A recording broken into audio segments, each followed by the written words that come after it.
YouTube వీక్షకులకు శుభోదయం, సుస్వాగతం. మీ మాడుగుల శివశ్రీ శర్మ. ఈరోజు ప్రత్యేకించి చైత్రశుద్ధ షష్ఠి ఆదివారం. ఈరోజు విశేషం ఏమిటయ్యా అంటే షష్ఠి తిథి సుబ్రహ్మణ్య స్వామికి సంబంధించింది. రిక్త తిథి అంటారు. అంటే తిథులలో పాడ్యం నుంచి పాడ్యమికి అగ్నిదేవుడు అధిపతి, అలా ఒక్కొక్క తిథికి ఒక్కొక్కరు అధిపతి అయి ఉండగా ఇక్కడ షష్ఠికి సుబ్రహ్మణ్య స్వామి అధిపతి.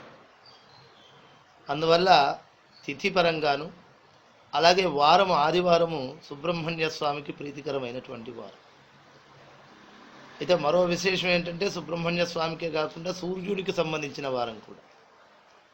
అందువల్ల ఈ సుబ్రహ్మణ్య స్వామికి సంబంధించినంత వరకు షష్ఠీ తిథి వారం ఆదివారము అయింది కనుక సుబ్రహ్మణ్య స్వామికి సంబంధించినటువంటి మంత్రం నాగరాజాయ విద్మహే సర్పరాజాయ ధీమహి తన్నః షణ్ముఖ ప్రచోదయాత్. నాగరాజాయ విద్మహే సర్పరాజాయ ధీమహి తన్నః షణ్ముఖ ప్రచోదయాత్ అనే గాయత్రి మంత్రాన్ని,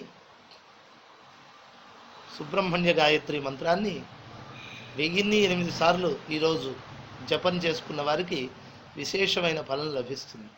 ఏమిటయ్యా విశేషమైన ఫలము అంటే, సుబ్రహ్మణ్య స్వామి అంటే సుష్ఠు బ్రహ్మణ్య, చక్కటి బ్రహ్మచర్య శక్తిని ఇచ్చేటువంటి వాడు. బ్రహ్మచర్య శక్తి వల్ల ఏమొస్తుందయ్యా అంటే ఇంద్రియ నిగ్రహం వస్తుంది. ఇంద్రియ నిగ్రహం ద్వారా ఏమొస్తుందయ్యా అంటే తపశ్శక్తి పెరుగుతుంది. అలా తపశ్శక్తి ద్వారా సుబ్రహ్మణ్య స్వామి యొక్క అనుగ్రహం పొందినట్లవుతుంది. తద్వారా శత్రుజయము, రుణ విమోచనము, రోగహరణము జరుగుతుంది. కాబట్టి సుబ్రహ్మణ్య స్వామి యొక్క ప్రీతి కొరకై సుబ్రహ్మణ్య స్వామి యొక్క ఆ సుబ్రహ్మణ్య గాయత్రి కానీ లేకపోతే సాం శరవణ భవ సుబ్రహ్మణ్యేశ్వరాయ నమః అనేటువంటి మంత్రాన్ని కానీ జపం చేసి ఇవాళ సుబ్రహ్మణ్య స్వామి యొక్క అనుగ్రహమును పొందెదరుగాక. అలాగే సూర్యునికి కూడా ప్రీతికరమైంది కనుక సూర్యుడికి సంబంధించినంత వరకు ఓం సూర్యాయ నమః అనే మంత్రం చాలు.